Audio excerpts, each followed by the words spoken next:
안녕하세요, 하피TV입니다. 오늘은 유튜버 하피TV가 아닌 이 책 턴테이블 라이프 디자인의 역자 이현준으로 인사드립니다. 자, 그러면 제가 지난 1년을 쏟아부은 책 턴테이블 라이프 디자인에 대한 모든 것을 이야기합니다. 턴테이블 라이프 디자인은 여기 보시는 파이돈의 원서 레볼루션을 제가 번역한 겁니다. 파이돈은 타시엔 애슐린과 함께 3대 아트북 출판사로 불리죠. 1924년 오스트리아 빈에서 창업했지만 나치의 마수가 오스트리아를 뻗치자 1937년 회사를 영국 런던으로 이전, 지금에 이르죠. 에른스트 곰브리치의 서양 미술사, 원제는 보시는 것처럼 The Story of Art예요. 바로 이 책이 파이돈 출판사에서 출판한 겁니다. 뒤에 보시면 제가 좋아하는 아트북 일부를 꽂아두었는데요. 디터럼스, 카우스, 장미셸, 오토닐 등이 파이돈 출판사의 책입니다. 파이돈에서 내놓는 신간은 매 시즌마다 두세 권씩 살 정도로 저는 파이돈의 오랜 팬이라 할 수 있는데요. 최근 파이돈 행보 중에서 박수를 보내고 싶은 것은 바로 한국 문화에 대한 조명입니다. 메이저 아트북 출판사 중 한국 문화를 제대로 소개하고자 하는 곳은 지금껏 별로 없었습니다. 예를 들어 뒤에 보시는 것처럼 자하 하디드, 안도 타다와 같은 건축가를 주제로 한 아트북이 다수임에도 국내 건축가는 거의 소개되지 않고 소개되더라도 마이너한 출판사에서 소개한 경우가 많았죠. 그런데 파이돈은 한국 문화를 조명해 전 세계에 알리는 역할을 누구보다 먼저 했다는 점에서 칭찬하고 싶어요. 그 첫 번째로 지난해 파이돈에서 이렇게 한식을 소개한 책을 발표했습니다. 저자는 뉴욕 정식당 셰프에서 독립해 아토믹스를 창업, 한식으로 미슐랭 2스타를 받은 박정현 셰프, 한식 세계화를 이끄는 선봉장을 담당하는 난로회의 최정윤 셰프가 저자로 참여했습니다. 이렇게 파이돈 아트북으로 한식이 소개된다는 건 한식의 새로운 사가가 이제야 시작된다는 의미죠. 이뿐인가요? 이전에도 전후 1953년에 한국 예술을 담아낸 아트북을 소개했고, 올 가을에는 한국의 페미니스트 아티스트를 소개한 책이 발간됩니다. 파이돈이 그간 Great Women Artists와 같은 여성 아티스트를 소개하는 책들을 발간해왔죠. 이는 그 연장선으로 보입니다. 즉, 파이돈은 한국의 문화를 세계에 알리는 천명을 담당한다는 데서 우리에게 각별한 존재라 할 겁니다. 그런 파이돈이 몇 해 전 최초의 오디오 아트북, 오디오 라이프 디자인을 선보였고, 국내에서는 제가 역자로 참여했습니다. 내용이 충실하니 전 세계에서 좋은 평가가 쏟아졌고, 이례적으로 빠르게 후속작 턴테이블 라이프 디자인이 출간되었습니다. 국내에서는 여러분의 응원과 성원 덕분에 오디오 관련 도서로서는 이례적으로 높은 판매고를 기록할 수 있게 되었습니다. 그리고 여러분 덕분에 여기 있는 후속작인 턴테이블 라이프 디자인의 번역도 제가 맡을 수 있게 됐던 겁니다. 이 자리를 빌려 우리 구독자 여러분들께 감사의 말씀을 전합니다. 자, 그러면 이제 이 책의 출판사인 을류문화사를 이야기할 차례죠. 을류문화사는 우리가 광복한 1945년 을류년에 창업한 대한민국을 대표하는 출판사 중 한 곳입니다. 일제 탄압에도 굴하지 않고 꽁꽁 숨겨두었던 조선어 사전 초고를 1947년 조선말 큰 사전으로 최초로 발행한 곳이 바로 을류문화사입니다. 그리고 우리 문학의 대표작들 임꺽정, 사랑손님과 어머니, 김약국의 딸들을 발간한 곳도 바로 을류문화사죠. 최근에는 유현준 교수님의 책으로 유명하죠. 도시는 무엇으로 사는가, 공간의 미래 등이 모두 을류문화사에서 나왔습니다. 농담삼아 을류문화사는 이름이 현준인 저자를 모으고 있다 이야기하는데요. 유현준 교수님, 그리고 저 재즈평론가 김현준님, 음악평론가 신현준님까지 모두 을류문화사를 통해 책을 내고 계시죠. 저 빼고는 모두 한 분야에서 일가를 이룬 분들이기에 이분들의 성함만 보고 책을 고르셔도 후회는 없으실 겁니다. 저 또한 오랜 을류문화사의 팬이라 을류문화사에 발간한 책이라면 일단 관심을 갖고 사두려 하는 편인데요. 을류문화사 책 중에서 제가 정말 좋아하고 여러분들께 권해드리고 싶은 책은 두 가지인데요. 먼저 을류세계문학 전집입니다. 우리가 읽어야 할, 우리가 갖춰야 할 기본 교양이 되는 세계문학을 엄선해 모은 책이죠. 어느 한 권도 빼놓을 수 없습니다. 을류문화사에서 1959년 국내 최초로 선보인 이 시리즈를 2008년에 리뉴얼해서 다시 선보이고 있습니다. 각 세트는 20권씩 해서 A, B, C, D, E, F까지 120권을 선보이고 있는데, 개인적으로는 이 세트를 하피TV에서 판매해보고 싶다는 생각을 오래전부터 가지고 있습니다. 이런 소중한 문화유산을 제가 설명하고 구독자는 이걸 선뜻 구매할 수 있는 수준에 이르는 것이 제가 꿈꿨던 유튜브 하피TV의 이상적인 모습이라 할 겁니다. 그런 날이 언제 올지 모르겠습니다만 그전에라도 휴일에 자신을 위로하는 음악을 들으시면서 을류세계문학 시리즈를 한 권씩 읽어보시길 강권합니다. 저도 낙고는 꽤 많이 가지고 있는데 조만간 120권 박스 세트를 모두 지를 계획입니다. 그리고 또 하나 울류문화사의 현대예술의 거장 시리즈입니다. 토스카니니, 글렌 골트, 다니엘 바렌보임의 음악가부터 사진가 앙리 까르티에 브레송, 예술가 자쿠메티, 뮤지션 짐 모리슨, 조니 미첼, 재즈 뮤지션 빌 에반스, 챗 베이커, 찰스 밍거스를 모두 망라하고 있어요. 제게 각별한 것은 건축가 프랭크 게리, 프랭크 로이드 라이트 편이었습니다. 제가 건축에 관심이 많아서 처음 건축을 공부하려 할 때 이 두 건축가는 한국에 발간된 책이 극히 적어 어려웠는데 현대예술의 거장 시리즈로 나와서 제가 읽고 공부할 수 있던 것이죠. 울류문화사가 한국 오디오 애호가에게 각별한 의미를 갖는 것은 오디오 라이프 디자인, 턴테이블 라이프 디자인과 같이 국내에서는 수익을 기대하기 힘든 오디오 관련 서적, 그리고 빌 에반스, 챗 베이커, 마일스 데이비스, 다니엘 바렌보임 같은 음악 관련 책을 꾸준히 내고 있다는 점입니다. 한국 대중음악의 역사를 집대성한 한국 팝의 고급화, 이 책도 너무 각별한 책이죠. 이것도 울류문화사가 발간한 책입니다.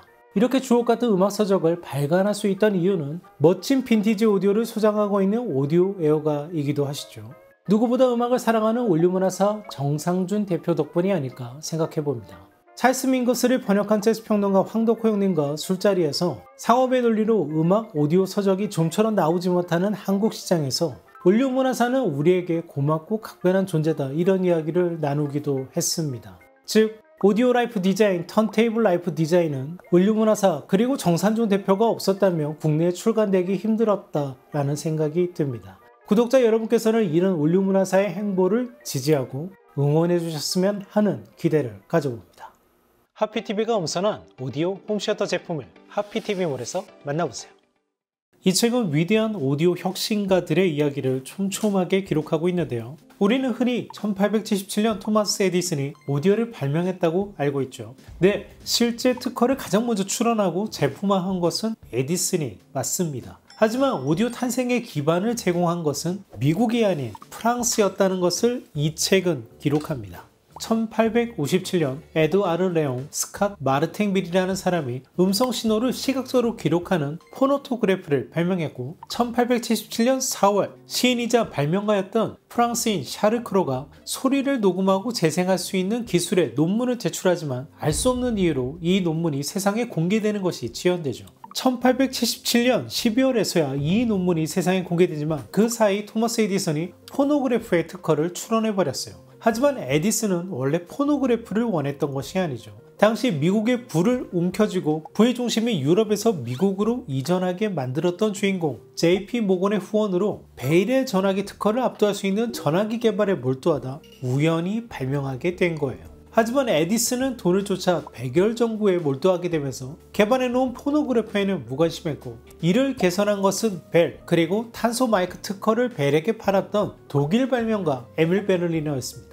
에디슨 포노그래프의 실린더는 음질도 나빴고 복제도 어려웠지만 에밀 베를리너가 개발한 그라모폰의 디스크는 음질도 좋았고 무엇보다 복제가 가능하다는 장점이 있었죠. 우리가 지금 듣는 LP의 원형이 바로 베를리너의 디스크에서 시작된 겁니다. 베를리너는 오디오를 팔려면 무엇보다 음반이 중요하다고 봤어요. 베를리너가 전세계 유통을 위해 설립한 지사는 각국의 대표 기업이 되죠. 영국 지사는 HMV를 거쳐 EMI가 되고, 독일 지사는 그 유명한 도이치 그라모폰, 일본 지사는 JVC가 됩니다. 이렇게 초기 오디오 역사는 토마스 에디슨, 에밀 베를리너, 벨이 치열하게 경쟁하며 JP 모건이 막후 조정한 역사입니다.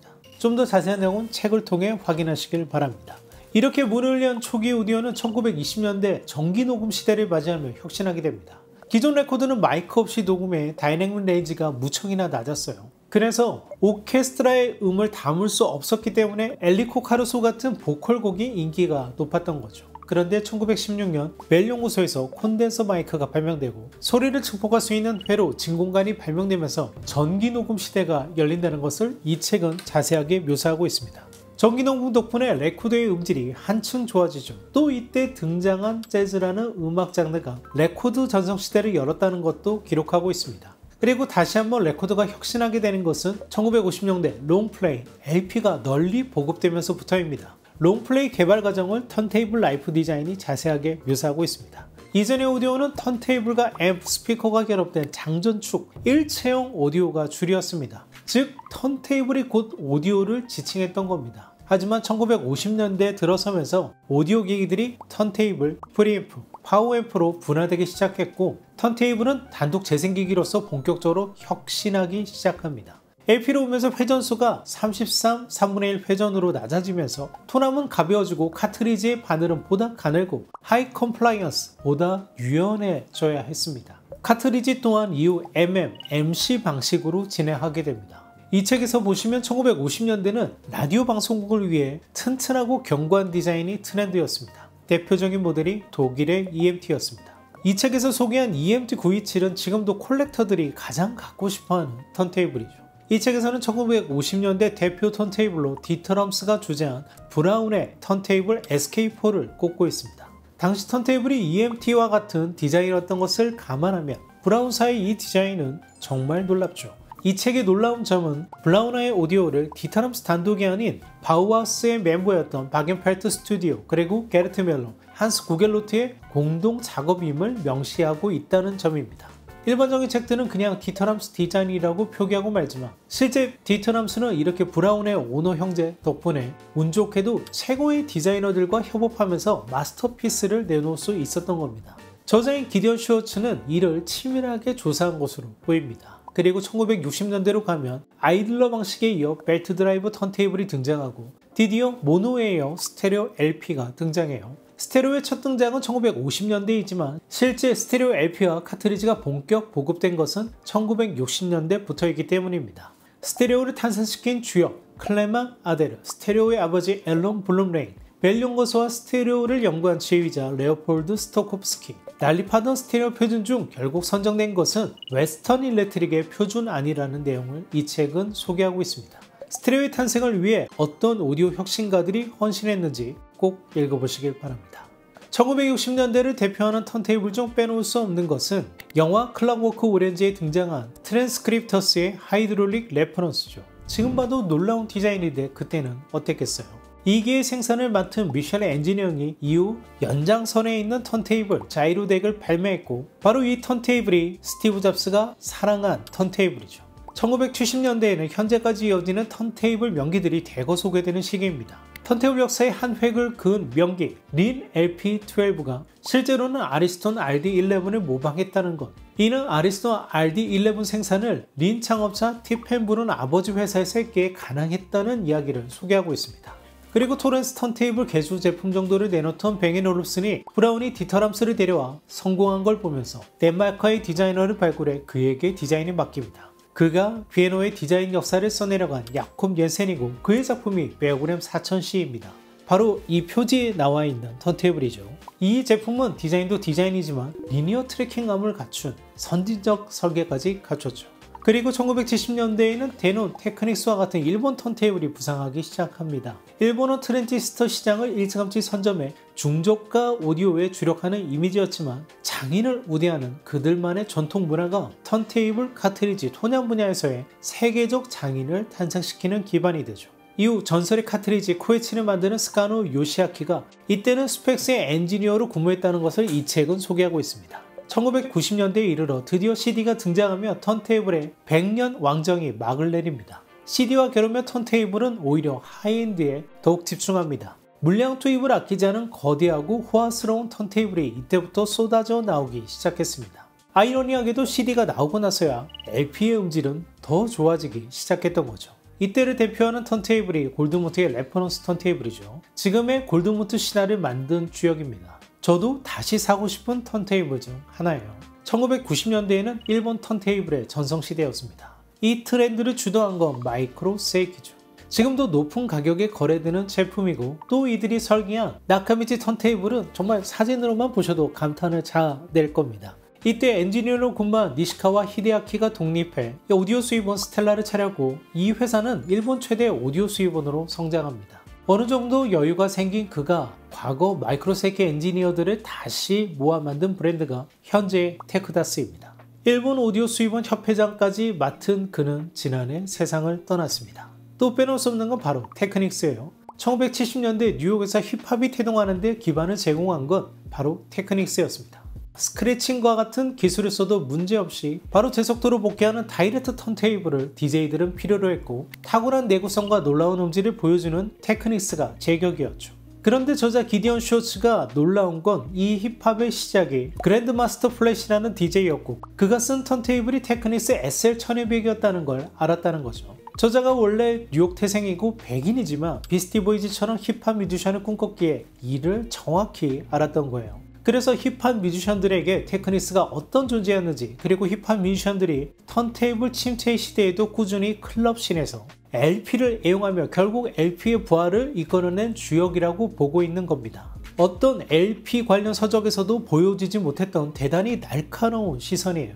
이 내용을 좀 더 깊게 이해하시려면 넷플릭스 다큐 힙합 에볼루션 시청을 권합니다. 마지막 챕터에서는 2000년대 이후 현재에 이르는 턴테이블을 다룹니다. 클럽씬과 오디오 애호가 사이에서 질기게 살아남았던 LP와 턴테이블이 결국 부활해 2020년에는 LP 판매량이 CD를 압도하며 다시 한번 레코드의 제왕으로 올라서는 데 성공했어요. 결국 LP는 무려 147년간 살아남아 음악 소비 시장에서 1위를 재탄하는 전무후무한 매체가 되었습니다. 19세기, 20세기, 21세기 무려 3세기를 이겨낸 매체인 거죠. 영상에서 같은 시기 필름, VHS, LD, DVD가 모두 절면한 것과 비교할 때 이는 정말 놀라운 일입니다. 147년 전 완성된 그 형태, 물론 기술적으로는 끊임없이 혁신해 왔지만 원형 그 자체는 초기의 그것과 거의 다르지 않다는 점에서 아날로그, LP와 턴테이블의 생명력은 놀랍다 이야기할 수 있을 겁니다. 저희 신간이 턴테이블 라이플 디자인이라 하니 턴테이블의 역사니까 예전 기기들, 현재와 상관없는 과거의 이야기겠네 라고 많이 예상하실 수 있지만, 실제 LP와 턴테이블은 현재 진행형일 뿐더러 LP는 판매량에서 CD를 제치고 1위를 차지하고 있습니다. 이 책은 147년간 소개된 오디오 턴테이블 명기의 사진을 볼 수 있는 아트북이기도 하지만, 우리의 듣는 문화, 음반 생태계 레코드가 어떻게 혁신해 왔는지를 이야기합니다. 그간 국내에 소개된 책들 대부분 번역서가 많은데요. 오디오 전문가가 아닌 레코드 전문가가 써서 그 내용이 정확하지 않거나 빈약한 경우가 많았습니다. 하지만 턴테이블 라이프 디자인은 여러분이 오디오 라이프를 풍성하게 만들어줄 오디오와 레코드의 역사를 빼곡하게 담아낸 책이라 말씀드릴 수 있겠습니다.